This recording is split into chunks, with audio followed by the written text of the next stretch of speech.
तो गाइस अब मस्त वाली टेस्टिंग करते हैं इस बेडशीट की। इतना सारा पानी गिरा दे चल। ओ भाई वो इतना सारा पानी ऊपर ही तैर रहा है, नीचे नहीं जा रहा बिल्कुल भी पानी। चेक करें, नहीं नीचे सूखा है। वाह क्या एक्टिंग कर रहा है। चल मैं करूंगा, ठीक है 3 2 1।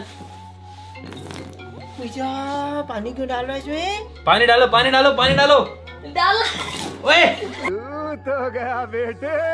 सारे गद्दे भिगा दिए इसने, तो दिमाग खराब हो गया तेरा। ये वाटर प्रूफ है हमने। झूठ बोल रहा है। साला फिर भी डाल दिया पानी, बदतमीज नहीं था। दिमाग खराब हो गया इसका, पागल हो गया। नहीं छोटे बच्चों के लिए सही है, अगर वो सुसु का कर देंगे ना तो एक बार इसको ना बारिश में भी ओढ़ के जा सकते हैं हम लोग। कैसे कैसे लोग रहते हैं यार यहाँ। वाह क्या वाटर प्रूफ है पीयूष। लाइक और सब्सक्राइब करें गाइस।